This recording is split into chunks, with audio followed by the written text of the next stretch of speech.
decades-old lynching case in Mississippi. A grand jury refusing to indict the woman whose accusations led to the death of 14-year-old Emmett Till in 1955. That woman, though, now lives in Bowling Green, Kentucky, and today a group in Frankfort calling for action. Carolyn Bryant is the white woman who accused the black teenager of improper advances. Till was visiting his family in Mississippi when he was abducted, killed, and then tossed into a river. Now 87 years old, Bryant says she didn't know what would happen to the teenager. In June of this year, nearly 70 years later, a warrant for the arrest of Bryant was found in a courthouse basement. Dated 1955, it was for the charge of kidnapping and was never served. Well, the national civil rights group True Healing Under God is in Kentucky calling for her arrest. They hope to garner national attention for a demonstration happening in Bowling Green next month. Big fight. It took a while for George Floyd to receive his settlement. It took a while for Dr. King to get us back on the bus, almost a whole year. So we know that this is a long journey that we have, simply because this is a 70-year-old warrant. They went on to say today from Frankfort that they'll be heading down to Bowling Green next month, where Bryant's last known address is to call for her arrest there as well. WHAS 11 night team, just this month, new details are coming to light about a decades-old lynching case in the state of Mississippi. A grand jury refused to indict the woman whose accusations led to the torture and murder of 14-year-old Emmett Till in 1955. That woman, though, now lives in Bowling Green, Kentucky, and today a group in Frankfort called for action. WHAS 11 night team's Bobby McSwine is here following this story. Bobby, you and photojournalist Ian Hardwick have been talking to local leaders here with a long history back to the civil rights movement about this. Exactly, that's right, Doug. Today we spoke with Louisville chapter NAACP President Raul Cunningham. He says the effort of the group out of North Carolina is valued and it's important to raise awareness despite the outcome. Although it's been 67 years since Emmett Till was murdered, there should be justice for Emmett Till and his family. Louisville chapter NAACP President Raul Cunningham says the image of Till lying in his open casket, brutally beaten, sent shockwaves. It sent a sense of anger, sadness, and the notion that we as a people were not going to take that type of treatment. Till was visiting family in Mississippi when he was abducted, killed, and tossed in a river. His death came after Carolyn Bryant accused 14-year-old Till of inappropriate advances. Now, 87-year-old Bryant says she didn't know what would happen to the teenager. In June of this year, nearly 70 years later, a warrant for the arrest of Bryant was found in a courthouse basement, dated 1955. It was for the charge of kidnapping and was never served. No justice, no peace. The new twist, she's been found living in Bowling Green, Kentucky. A group out of North Carolina traveling to Frankfort Monday morning to raise awareness. And surely we don't want her to be in the grave like the other two murderers. We want to make sure some small form of justice, as I always said. Yes. Any form of justice is good justice. Yeah. I stand for my son. My son is 14 years old, and he's not going to be an Emmett. Cunningham was only 12 when Till was murdered, but remembers the movement that was spurred, a movement he joined himself. He was murdered. There ought to be a price. Now he's glad to see other activists picking up the torch, still calling for justice. And Cunningham says protests are necessary, but says the ultimate way to call for justice is to vote. The group out of North Carolina, True Healing Under God, says they will be in Bowling Green on September 17th for a larger press conference near where they believe Carolyn Bryant is living. Till continues to call for justice after a decades-old arrest warrant in his case was found in a Mississippi courtroom. 12 News' Leah Williams is live at the federal courthouse downtown, where the family and activists just held a news conference. Leah?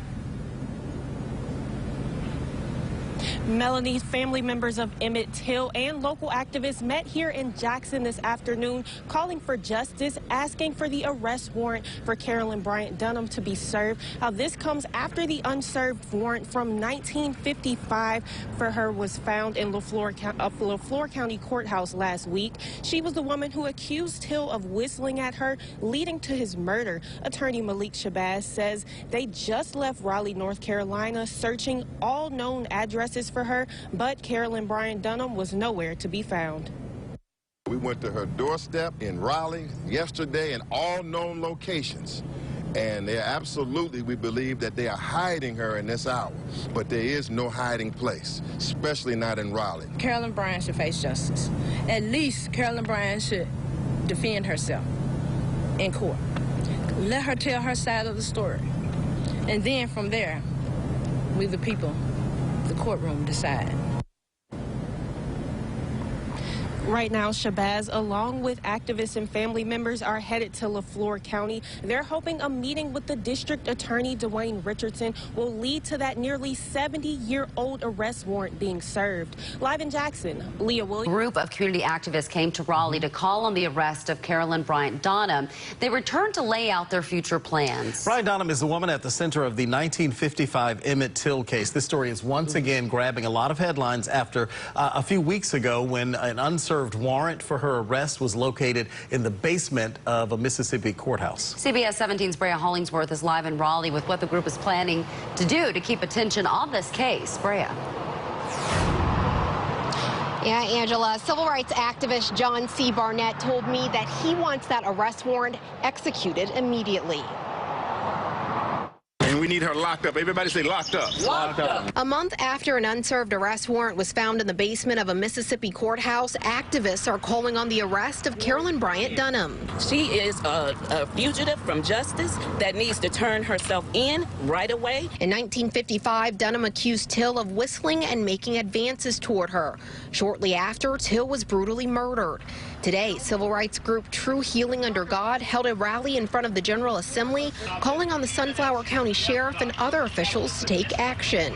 The people of North Carolina request that Wake County District Attorney Lauren Freeman collaborates with Leflore County District Attorney Dwayne Richardson to extradite Mrs. Roy Bryant to Mississippi. The rally in conjunction with this one in Mississippi, where activists along with the family of Emmett Till held a rally at the Leflore County District Attorney's office. Civil rights activist John C. Barnett told me they want to put pressure on Mississippi officials. It's amazing to me that they can go to the moon, but they can't find Carolyn Bryant Donham. She's still alive. We haven't had a funeral service for her. So I wonder, where is she? Barnett told me that they are not aware of Donham's whereabouts. They didn't spend time passing out wanted flyers at this apartment complex. They say that it's the last known address that they have. They say they plan to hold another rally next month. In Raleigh, Brea Hollingsworth, CBS 17 News. All right. No justice. No peace. No justice. No peace. Emmett Till. A 67-year fight for justice for Emmett Till continued on the Capitol steps in Frankfort today. There are cries from the grave. It's time for Emmett Till to not be 14 forever. In Mississippi, 1955, 14-year-old Emmett Till was abducted at gunpoint, tortured, and murdered after a white woman, Carolyn Bryant Donham, accused him of flirting with her. Donham's husband and his half-brother went on trial for that murder in Mississippi, but were acquitted by an all-white jury. In a magazine interview, they later confessed to killing Till. For them to get off and to smile, as I seen them smirking in the courtroom and smoking cigarettes in the courtroom, I believe that she had ran with a lab that couldn't run any longer. And 67 years later, activist John Barnett, along with other members of True Healing Under God, or THUG, are hoping to finally bring justice to the Till family. And that has brought them to Kentucky. And we do not want her to sleep in peace. Earlier this year, Mississippi officials discovered a 1955 warrant for Donham's arrest that was never executed. A jury also declined to indict her due to lack of evidence, but activists are hoping to change that. We found out she was in Bowling Green, Kentucky. We'll be back here in Bowling Green, Kentucky, to fight for justice and to ask that the warrant be executed. I'm here for him. I stand for my son. My son is 14 years old, and he's not going to be an Emmett. Now, activists with THUG say that they are headed to Bowling Green in September, and they are going to go straight to Donham's front door and demand justice. They say even if she doesn't agree to speak with them or come outside, that this is a marathon, not a sprint. So they are going to keep going until they feel that justice is served. In Frankfort, Sydney Darden, LEX 18 News.